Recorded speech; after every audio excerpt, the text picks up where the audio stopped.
Repeat after me, please. This is my decade. This is my decade. You know, every year I used to say, this is my year. But ladies and gentlemen, one good year won't be enough for me. How many of you can use a good decade? Raise your hands, please. Fantastic. All right, now, here's what I want to do. I want to share with you how you can begin to make this your decade.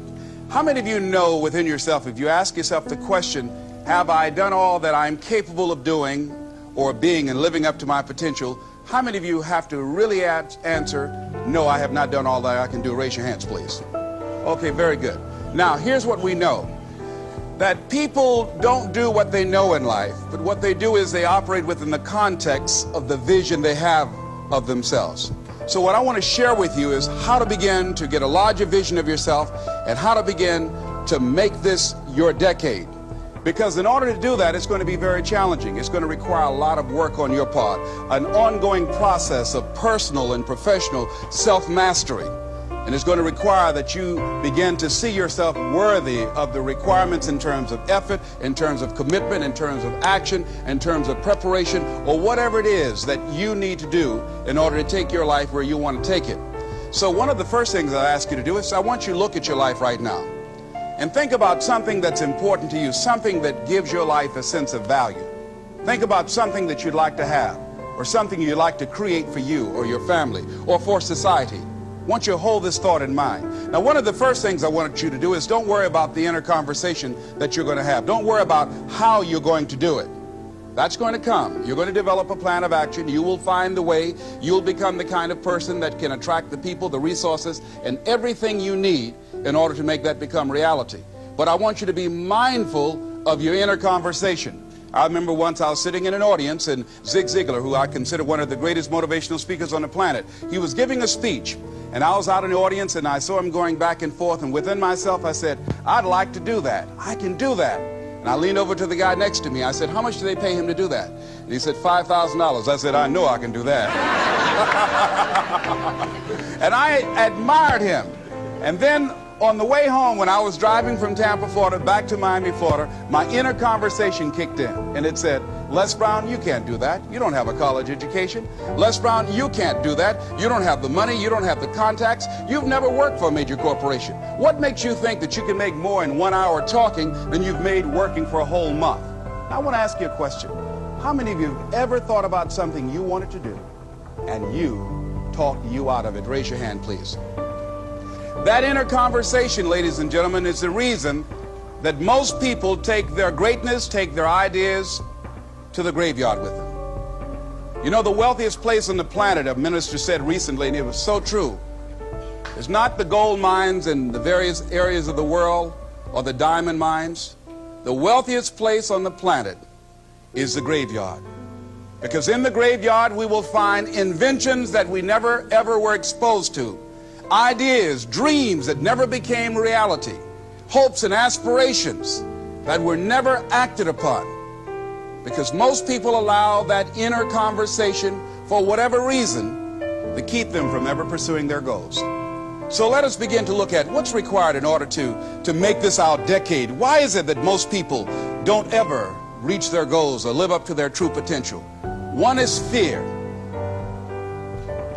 And there are only two kinds of fears that we're born with. The fear of falling and the fear of a loud sound. All other fears we learn, like the fear of failure. The next is the fear of success. That's one of the major challenges I had to deal with. I was working on a major project, and after it began to grow and it was extremely successful, I panicked and I walked away from it and gave it to someone else because I didn't believe that I could handle it. The other thing that keeps most people from reaching their goals is that a lot of people become comfortable. They stop growing. They stop wanting anything. They become satisfied. They stop looking at ways in which they can improve themselves. They stop putting things in front of them. I was reading something by a great man, George Bernard Shaw, and he said something to the effect that to have succeeded is to have finished one's business on earth. Like the male spider who is killed by the female spider the moment he has succeeded in his courtship. And he goes on to say, I like a state of continual becoming with a goal in front and not behind. I remember after giving a speech at a major corporation, a gentleman came up to me who was up in years, and he said, you know, that's real great motivation for you young guys, but I've done all my work. There's nothing else for me to do. I said, oh yes, you've got a lot to give. You have a lot to offer. The fact that you're still here means that your business is not through yet. The other thing that keeps us from reaching our goal is not feeling worthy. That's where a lot of people get stuck. Because see, when you don't feel worthy of your goal, you will begin to unconsciously engage in self-destructive behavior, like procrastinating, constantly putting things off, squandering your time, and that's what life is made of. Something else that keeps us from reaching our goal, and that is many times because we spend so much time complaining and blaming everybody or everything. I'm reminded of a friend of mine who talked about the fact that one day he was walking by this house and some people were sitting on a porch, and there was a dog on the porch, and this dog was just moaning and groaning. So he was curious, and he asked the owner, he said, why is this dog moaning and groaning? And the owner said, because he's laying on a nail. He said, well, why doesn't he get off? He says, it's not hurting bad enough for him to get off. How many of you know people who moan and groan and complain about life all the time, all right? They might moan and groan about their job. I'm sick of this job. I'm sick of you. And they just moan and groan and complain all the time and never do anything about it. They haven't got to the point where they're sick and tired of being sick and tired. They just have enough energy to complain about it, and they consider that, in fact, they believe that that's equivalent to doing something about it, just complaining. No, that can't get you where you want to go. That cannot create your reality for you. The other thing that keeps most people from realizing their true greatness and their true potential, circumstances, their environment. There are many people who believe because of where they're born, because of the area where they are in life and where they find themselves, that's all they know. Given my circumstances, ladies and gentlemen, I shouldn't be doing what I'm doing right now. See, I know something about you, even not knowing you, that you've got greatness within you. You have the ability to do things that you can't even begin to imagine. You have talents and skills in you that you haven't even begun to reach for yet.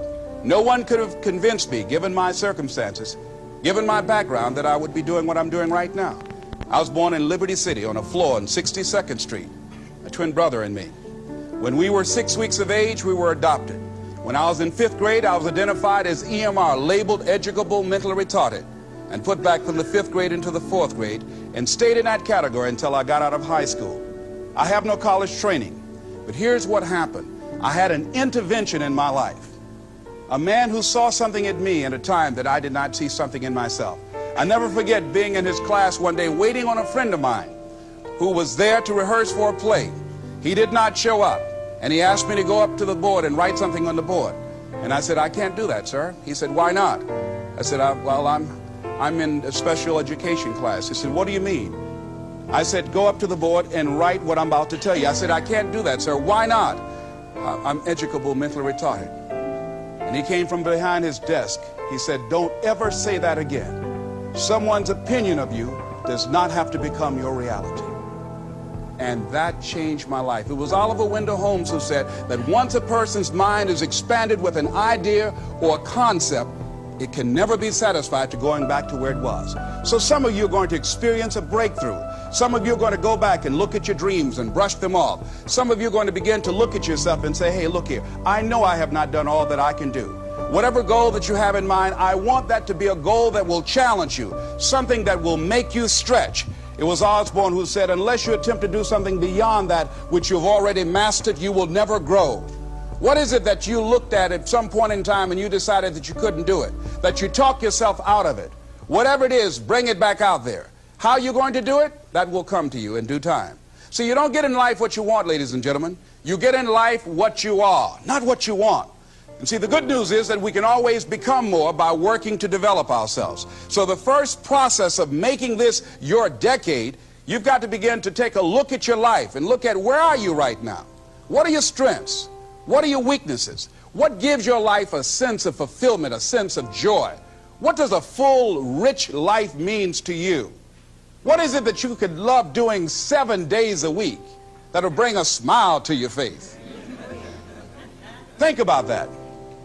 In all the areas of your life, your professional life, your personal life, your family life, your spiritual life, what is it that you'd like to have? Once you begin to determine that, that takes you to the next step. And that is, once you decide what it is that you want, now you've got to decide that you deserve that. Repeat after me, please. I deserve the best that life has to offer. I deserve to find my purpose in life. Shake somebody's hand on your right and left and say, find your purpose.